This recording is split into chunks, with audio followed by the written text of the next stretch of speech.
everybody, JC here. Welcome to Cartwheels and Banana Peels.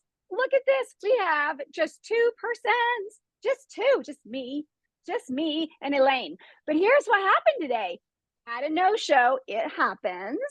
And we had someone else that was under the weather, so she's going to reschedule. But we're going to have a blast today because I was Yes. talking to Elaine and I said, oh my gosh, let's run with this and just have this really cool, open, raw conversation about not only the storytelling, but as Elaine will explain in a moment, because I'm going to let her introduce herself, captivating the crowd. I don't care if you're captivating one person or Right. a whole room full of people. So, Elaine, before I get off too much on a tangent, will you tell everybody, though, who you are and what you do? Sure. Thank you for the question, Casey. I'm so excited to be here. So I call myself lots of things: find your voice, own your power coach, visibility coach. Basically, I help women, female entrepreneurs, get over themselves so that they can be loud and proud about what they're doing and help more people.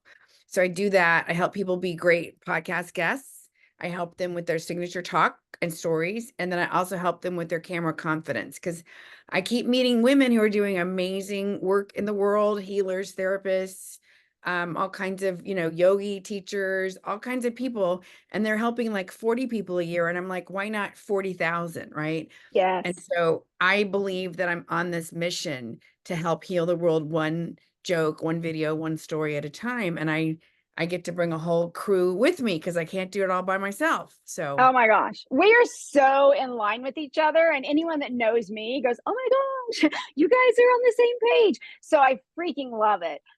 As you know, we were talking before the show, and unless someone's new to me here, they already know this about me. But I'm the rebel storyteller, right? I'm right. all about telling stories that are different and unique. We all need the origin stories. Yes, just Sure. please, everyone, don't share a bore. I call it a bore and snore Oh my when somebody tells you God. that. Yeah. I'm so with you. Like that's why I decided to reboot my podcast, because I was listening to speaker podcasts and they were all so boring. And Yeah, I was it like, is how a, can you keep I'm speaking? sorry. It like you have to be exciting. You have to have variety. You have to have energy. Like, what is happening? Yeah. Oh So my it's like, gosh, yeah, yes. It's absolutely those moments where people are going, left the oven on. I got yeah, to get on a plane to go turn my oven off, but I got to go. yeah. Taxi. Yeah, absolutely. Taxi, exactly, right? So I think that's just such a huge thing. And not only that, but I also work with people on even their elevator pitch. Right. Because how often, Elaine, have you had that where you ask somebody, what do you do? And And it's like, it is a half an hour later and you don't use your face and you yes. don't freaking know what they do still. You're like, huh? And the conversation. To me, Yeah. I'm like, that's supposed to be your stories, your elevator pitch. It is a conversation starter. It's a conversation. And I always tell we practice that in my group program. And I say, the goal is not to tell everything that you do. The goal is to create Yes. curiosity so that Yes. people want to know more. And so I've gotten to where I'll say, okay, I want you to introduce yourself, but I want you to say one wacky thing about yourself that people Oh, don't know. nice. And that to me is so fun, and it lightens people up, and you learn Yeah. things, and it's a great conversation starter. So yeah, Yeah. elevator pitch. I mean, I still think people go, when you say that word. Yes. Oh, true, right? It's so true. And how often have you been somewhere and they go, you've got like 60 seconds, in a more traditional networking kind of setting, right? Right. But I'm like, no, I want you to get it down to under 20 seconds. Mine's under 9 seconds because it's just a conversation starter. Right. That's so great.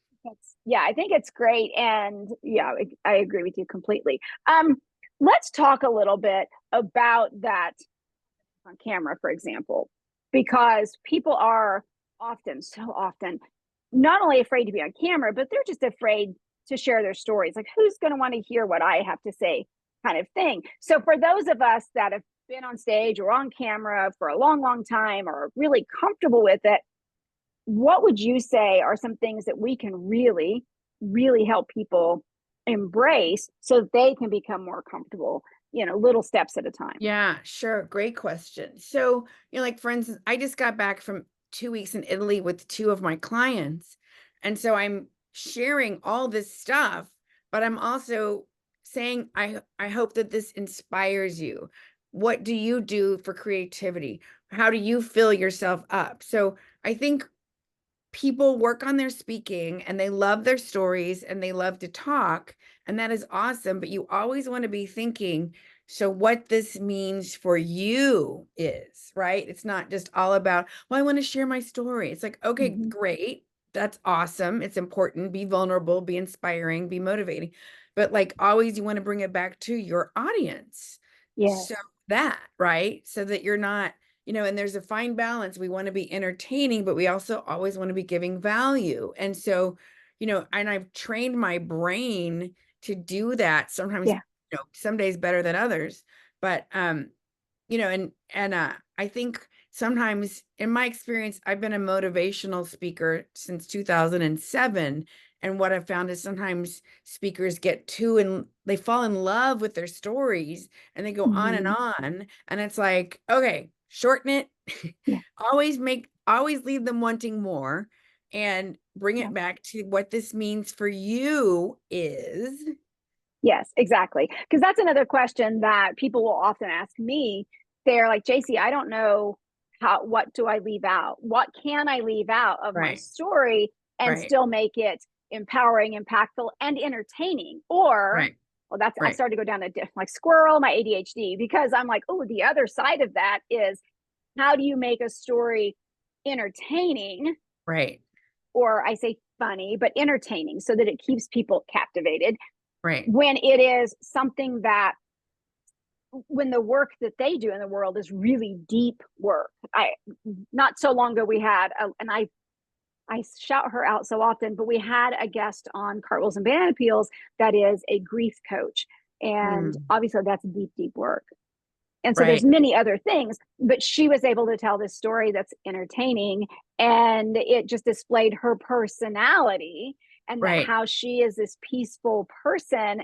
And anyways, it was Helen Fernald. I shouted out all the time because she talked about a moment where she was meditating and opened her eyes, and this big black bear was literally a couple feet from her. Yeah.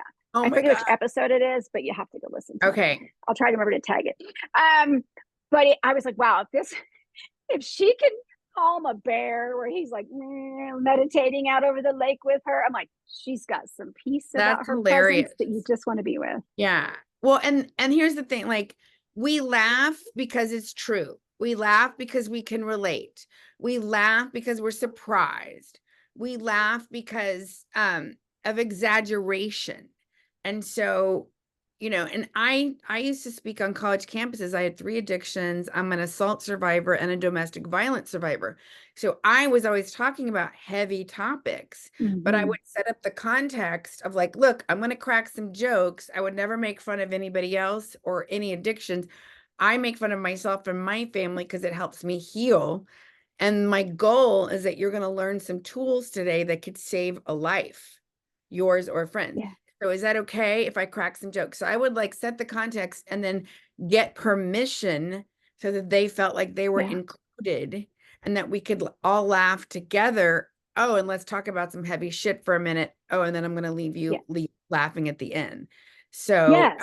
yeah, Absolutely. And because I've been through the psychologically abusive relationship, pretty heavy stuff that if I weigh in and which I've been out of that marriage for 7 years, but if you dive into it too deep, or if you have something come up, and I think about what was done to me psychologically and my oldest son versus my son with this person, yeah, you can get really like, oh yeah, it's hard, and it right, still is can be bring up anger and things like that, and why did I go through it? But when I go, okay, I can tell some stuff that's pretty darn funny about it without being disrespectful to this individual that did that to us, even, to be honest, and just finding a way around that and navigating it, because when we laugh, when we can smile, we do feel better. It lifts our vibration, our right, energy. It takes right, the stress, which is true, like actual brain chemicals, right? This is so much more that it can change our whole state of being. right. And so I think it's so important.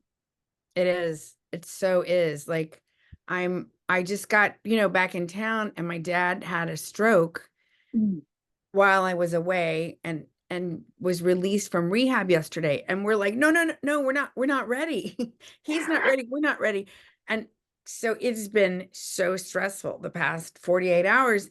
And I keep telling myself it's gonna be funny someday. It's Yes. not funny right Yeah. now, but it's gonna be funny. This is gonna be hilarious at some point, you know. Yes, I hope my mom doesn't mind me telling this, but she has lots of medical problems, has most of all my life that I've known. I'm 53, so she's always had lots of things. And so now she's 84. And here recently, she's had some severe back spasms, and they haven't been able to diagnose and really get her muscle relaxers. Things like that aren't really helping. So she's ended up in the hospital again because it's really horrible. And anybody that's ever experienced bad muscle spasms knows the severe pain that that causes.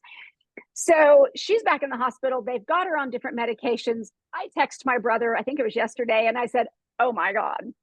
I said, "Our mom."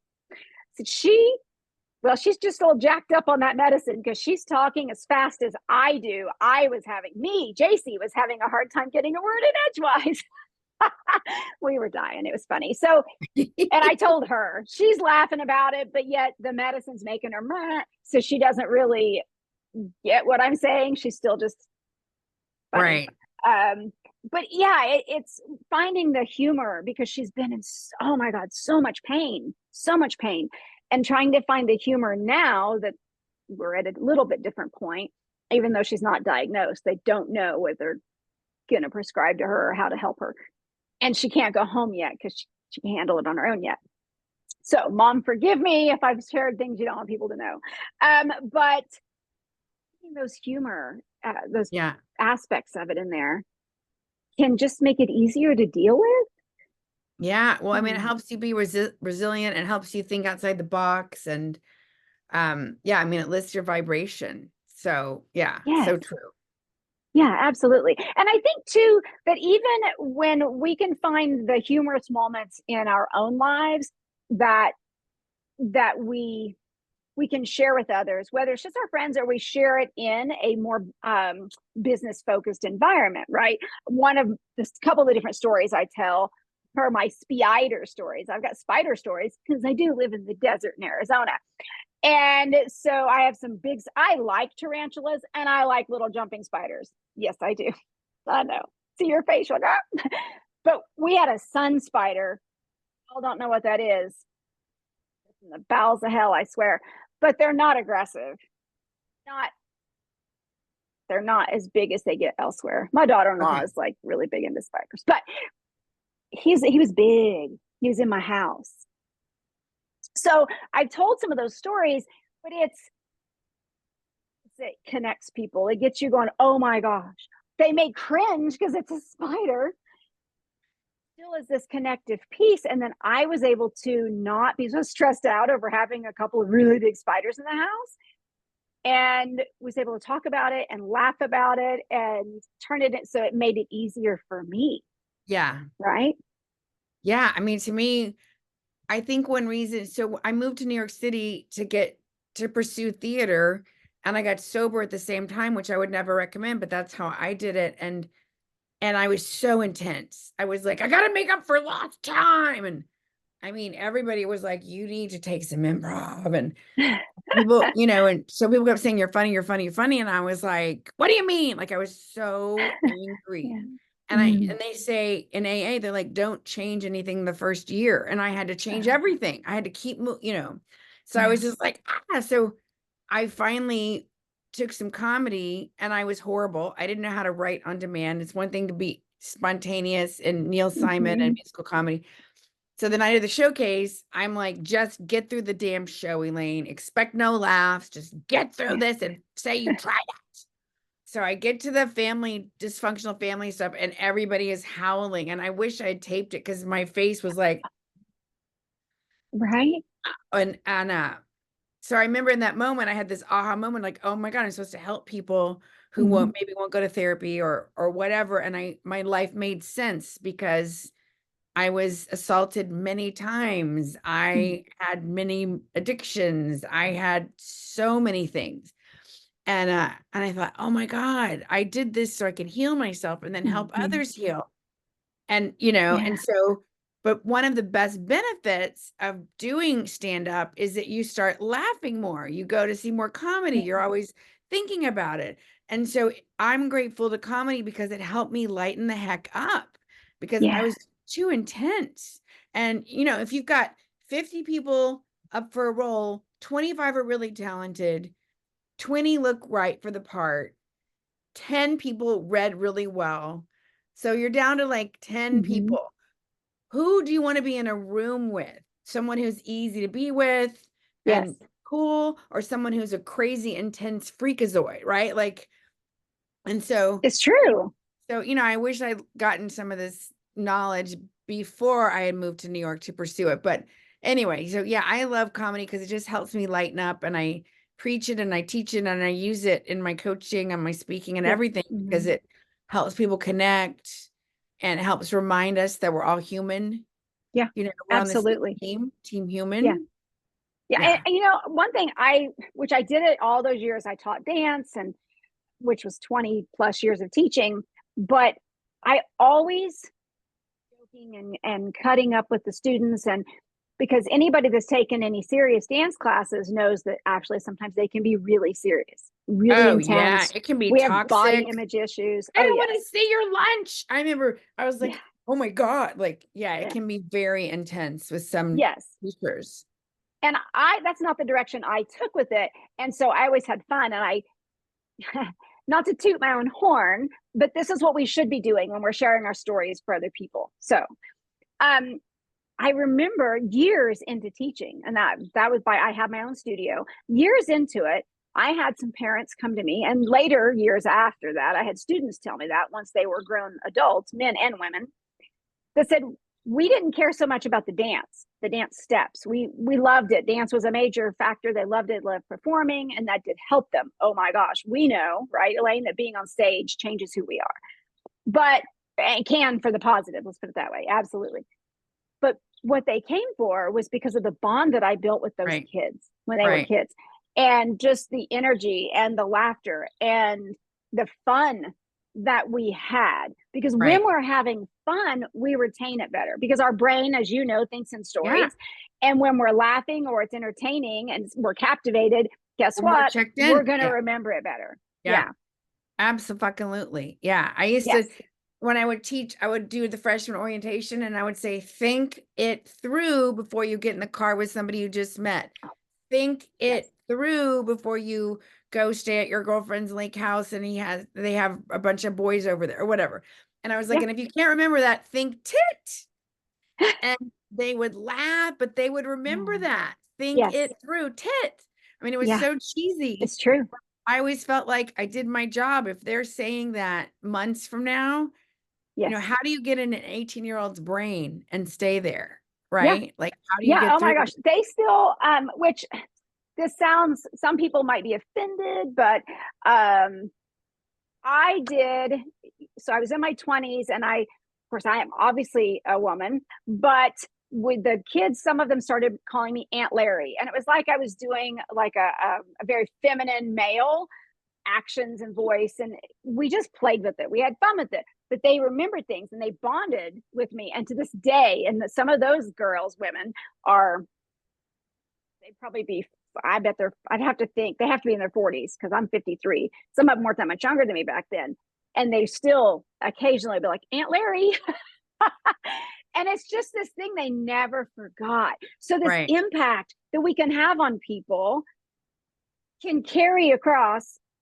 I mean, I used to always say, and I still do, I've always wanted to make a global impact. I didn't know years ago that from my little hometown, I was doing that I eventually it would carry to that level because some of these, when they grew up, they ended up across the world doing different things. And from being on stage, from gaining the confidence and all those aspects, that learning how to tell our stories through, in back in those days, through physical expression, it helped them, and that did Yeah. make a global impact. So when we're out here wanting to make a difference, right, in ourselves and in other people, which you and I are passionate about helping people do, Right.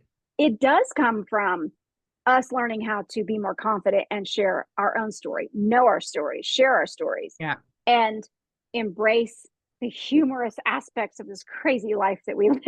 Yeah, I love it. I mean, it's so human. We have a human need to be seen and heard and gotten.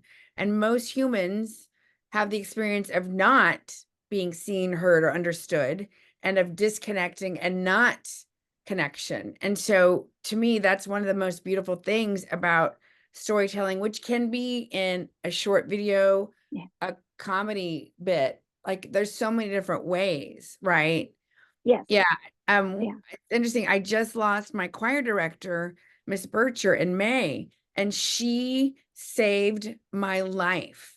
Like I had an evil stepmother who was beating the shit out of me at home. Oh, I almost ran away when I was in Europe. The only reason I came back was because of her, and multiply me times 100. So at her funeral, people flew in from Russia. People flew in from Pacific Northwest. People flew in. I flew in from the East Coast. Like I yeah. people came from all over because that's the kind of impact Yeah. she had for years and years and years. And that's why I'm so passionate about Yes. self-expression, because I think if people were able to express whatever, we would have less war, less fighting, less Oh, yeah. addiction, you know? And so Yes. I'm just a big fan of like, let's talk about it. We don't have to wallow in it, but let's Right. talk about it in the hopes of moving towards a solution. Yes. But yeah, it's such a human need. And you know, if you look at what's happening in social media, there's a lot of like, look at me, look at me, look at Mhm. me, which is fine. But I just think there's such a need for people to express themselves. And I And think, to be yeah, real, to be and because vulnerable. Yeah. as you were just saying that, oh, look at me, look at, a lot of times people only are brave enough to share their success or to make it look better. And I'm like, what life is. And that's Yeah. not what most people really want or need anymore. They need to know that we're normal, everyday people. We've been through the shit too, and we still go through it once in a while. Yeah. I need to know how you got through the valley of mud. Like and that's like I can't stand like there's certain people like I think Marie Forleo is lovely, but she does nothing for me. Like she's just perfect. She's tall and thin and beautiful and she's always been successful. And I don't know of anybody who's made money from B school, but she seems to be able to sell it like crazy. She's on all the things. Yay for her. I cannot relate. I need to be Yeah. with people who've like been through it, you Yeah. know? And maybe I she has and I actually, missed it, but you know. because I hired a coach at one point because she'd been through an ugly breakup and she had done a full blown name change. So Right. I've done that because of my ugly divorce a few years ago. I never felt like my given name was my name. I know, weird, but I didn't feel like it was my given name. And so when it went through that divorce, I was like, oh, I'm going to change my name. And I'm like, well, I don't want my maiden name anymore. Ew, I don't want to do that. I'm not keeping that name that I had. And so I just decided to change my entire name legally, first, middle, and last. Completely Cool. changed my name, which is cray cray. And it's kind of been a pain in the butt over the years for different things, but completely just changed it. And so I would told all my friends back then, like, time to name the baby. Right. I love And, it. we came up with it. But so yeah, sometimes we just need to do things differently, and it's okay. It's really, really okay to let people know that you have been through the muck and the mud, and that just because we've come through it doesn't mean that we don't go through it in some fashion. Oh yeah, Something there's always like, next level right. for sure. Yeah, I was going to tell this story if that's okay, JC. So absolutely. yeah, you know, I moved to New York. I'm pursuing theater. I'm running around auditioning. I'm taking classes. I'm studying with amazing Marnie Nixon, who was the voice for Audrey Hepburn in My Fair Lady and for Natalie Wood in West Side Story. I mean, I'm working with amazing people, and but I'm desperate to get in a show. I keep getting callbacks, but the competition is like the Olympics of singing and dance, right, in New York City. So Mm-hmm. anyway, so my boyfriend at the time was like a sound guy. And so he was always working with like major Broadway people, but like on their computers and stuff. Anyway, so he had this person come over who was like a musical director guy. Like I was kind of like, ooh, ooh, ooh, like I want to make a good impression, right? Like, Yeah. and so I'm trying to like think about what I'm going to talk about and talk a little bit about my past experience because I sang professionally in Texas and so I'm like nervous and Mhm. excited and I really want to impress him. And so I said something like, well, I was singing Acapulco and blah, blah, blah, blah, blah. And I remember looking at my boyfriend's face, like, I'm going to kill you. Like, what the, you know, and, Yeah. I said, I mean, acapella, acapella, acapella. Like, Yeah. anyway, I'll never forget. Oh 'Cause my I was just gosh. nervous. I was just nervous. I just so wanted to impress this guy, and I had been auditioning and auditioning and auditioning, and I just couldn't seem to get a break. Anyway, so I just always think that's hilarious because I looked like such a dork, and it was because I had put all this pressure on myself, Oh my So gosh, that's such a example, Elaine, because we say something stupid, we trip and fall down, we whatever, and then we go, oh my God, I did not just do that. right, And it sticks with us. And for a lot of people, it will hold them back from going and trying again. right. Right. When ultimately, sometimes that, that big, faux pas, rather, faux pas, I was thinking snafu. See, now I'm messing up my own words. It makes us stand out. Right. It does. Yeah. If we're able to do it and go ta-da, then and we're graceful about it and okay with the laughing at ourselves, we actually end up standing out and probably become more memorable than just the average person that would have said a cappella right the first time. Right. Yeah. Yeah. But it's and I think that's part of comedy too is, I have a new protege and I said basically if you're willing to feel like an asshole and be like, is this funny? Is this funny? Yeah. Because when you try to be funny and then you don't get a laugh, you feel like you have egg on your face. And so if you can be in that awkward moment and learn to be like, okay, what about this? Okay, look, they're not all great or whatever. So Yeah. like for me, that's been the best training in the world for Yes. resiliency and I used to tell audiences like I'm not scared of you. I grew up with a Yeah. dysfunctional crazy woman and my mother was a crazy narcissist too. So there's Mm. nothing you can do to me that hasn't already been done. Hasn't already been done. And I think learning how to have a thicker skin in a sense, right? Whoops. To be able to handle, because, okay, my ADHD, y'all. There's like my brain is going like that. So we are sharing our stories and putting ourselves out there, we are going to get flack. We're going to get tomatoes thrown at us. Yeah. If we don't, then actually we failed. Yeah. We haven't fired somebody up enough to go, oh my God.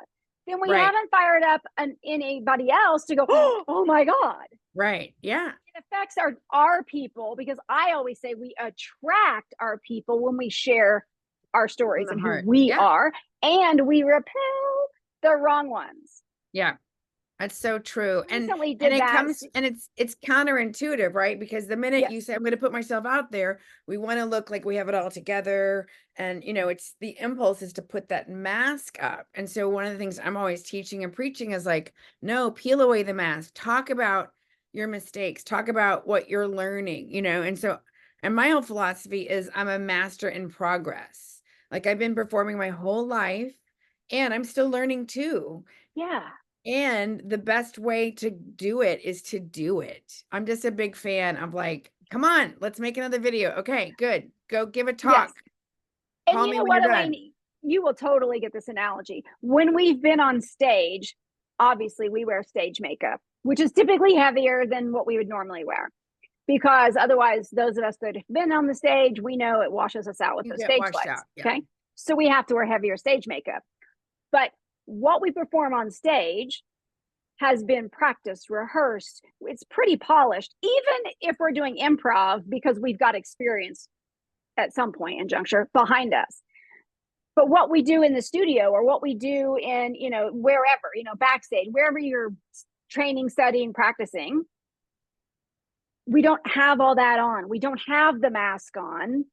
It's blood, sweat, and tears. And the people that in the audience haven't seen that. So now we've gotten up there and we make it look easy.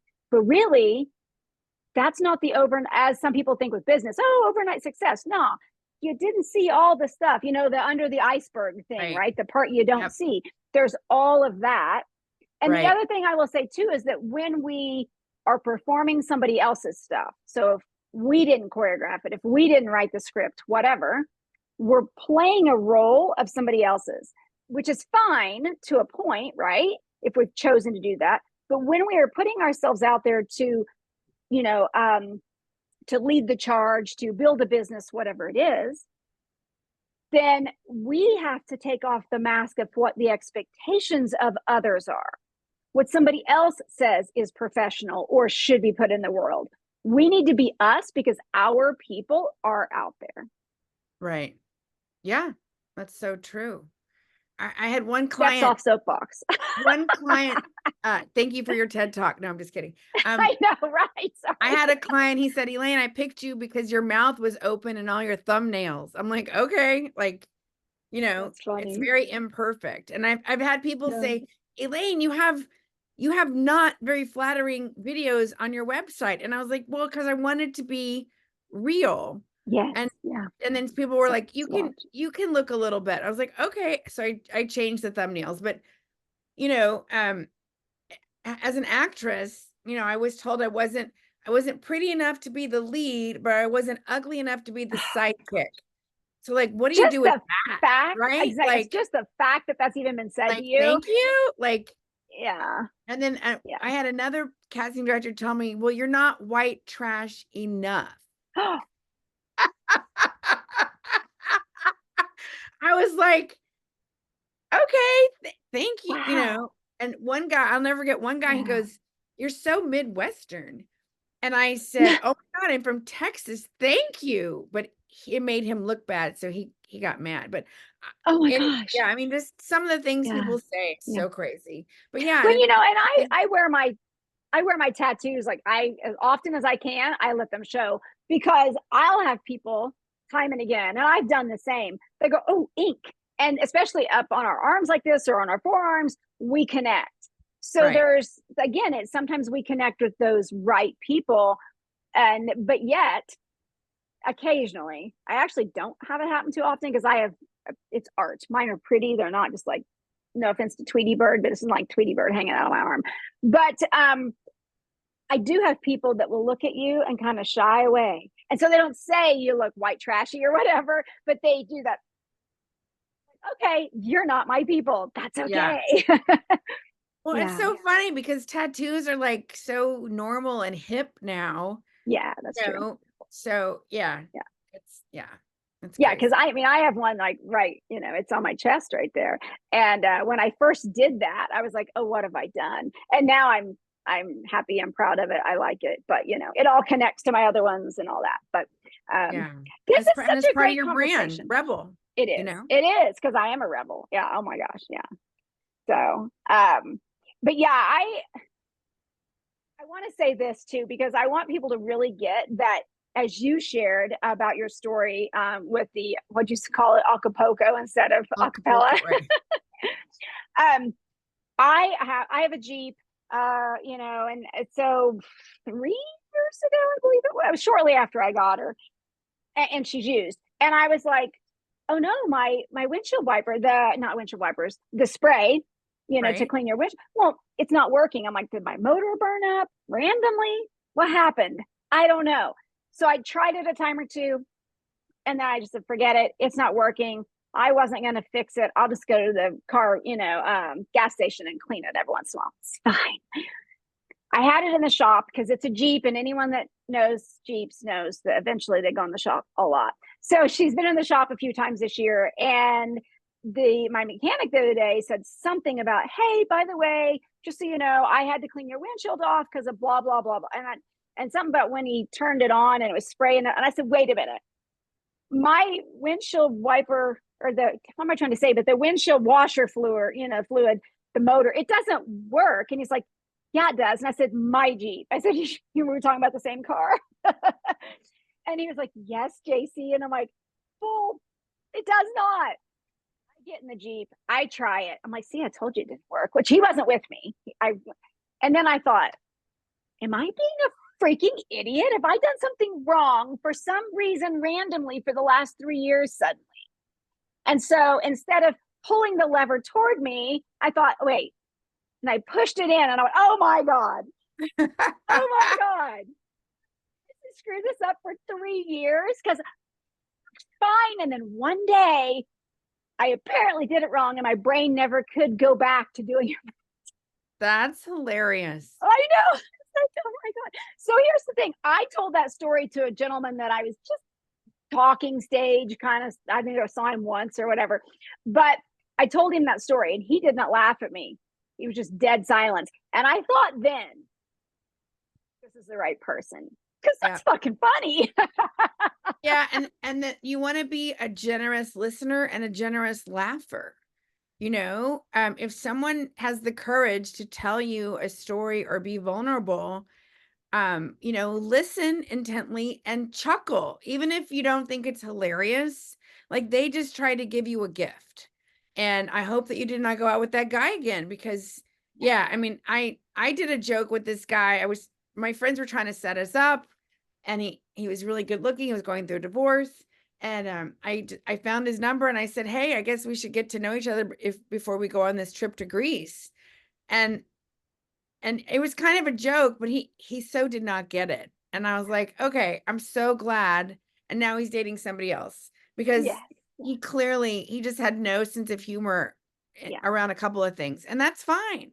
That's right. fine. It's not our people, right? That's totally true. But I walked back in to one of my other friends, I don't know, a few days after, because I told him the story and we're good friends. And I told him the story. And a couple days later, I see him and he's like, hey, JC, is your windshield clean today? I'm like, oh my God, shut up. But it was funny, and it was just that's like, hilarious. And that's totally a callback.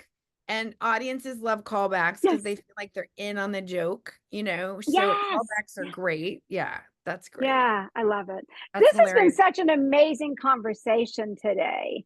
It absolutely has. And I want to express how you guys, again, this was unplanned. We just kind of said, wait a minute, we're going to go a different direction. We have shared some funny stories, but have done a more traditional podcast today with a conversation. I don't know, it really wasn't traditional because we just had fun having a great conversation, a raw and real conversation to share with others. And I think that I'm so grateful today. Today was meant to happen. Yes, that was fun. Yeah, it's a lot of fun. And hopefully we've inspired others. And you guys, here's the thing. If you're like, well, I need help with my stories, or I need help with being on camera better, you are sitting and watching two people. I'm not about competition, even though we've both come from theater. That's very competitive. I'm all about collaboration or supporting each other. So if one of us can, lights you up, reach out to us, right? I'm going to make sure I share Elaine's information. I'm going to have her tell you where to find her, but I'll share it in the show notes too. But oh my gosh, reach out to one of us or both of us. Hell, I don't care. Because we are all about making a difference in other people's lives. And when we make a difference in your life, that means you get to make a difference. It's a ripple. Yes. Yeah. Huge. And you never know how your story could be somebody else's lifeline. And it's your responsibility to be sharing it. And that can be daunting, but that's why we're here on the planet to help each other. That's why we go through the deep stuff like you've been through, right? Yeah. That's why we go through, when you look at me from the outside in, if you look back at my upbringing, it looks all perfect and happy. I have wonderful parents, all of that. But I was a cheerleader in high school and I was cute and bubbly and dated the boys, whatever. But I was so bullied in school from like kindergarten on that it's still at 53 years old. I still deal with that fear of rejection factor sometimes. Yeah, it still comes up. Yeah. Yes. Well, JC, thank you so much for having me. This was really fun. Well, Elaine, really quick, and I am going to put it in the show notes, but make sure everyone knows, how can they find you? Okay, cool. So the easiest way, if you go to Instagram, Elaine Williams Fun, or you can come to captivatethecrowd.com. It's all with the C's, and you can get a free video training that comes with a handout and all these videos so that you can start practicing what it's like to be on camera. And it gives you a guide, a step-by-step guide, and it's all free. And that way we're connected. And I'm doing a community night at the end of July, and hopefully JC can come because I love connecting cool people with other cool people, and I'm a huge connector. So Love it. that's the best way. Oh my gosh, absolutely love it. I don't know about you guys, but I loved this energy with Elaine today. When we get off camera here, you guys, in a few minutes, I am going to be talking to Elaine going, we need to collaborate, because I think our vibe is cool together, and to be able to just come together and share and support our other powerful women and guys, because I work with the guys a lot too. I don't know about Elaine, but you know, that's just so important. Yeah, I'm on a soapbox today. I'm going to shut up, but I'm excited to share this with you guys. I can't wait to put this out. So yeah, hit us up. And Elaine, thank you so much. All right, everybody, make sure you subscribe if you haven't, by the way, to Cartwheels and Banana Peels over on YouTube. If it's not where you're at, get your butt over there. But make sure you subscribe so you don't miss these other amazing people I'm bringing to you and all our funny stories. But anyways, we're out of here. Bye, guys. Bye. Thank you. Bye.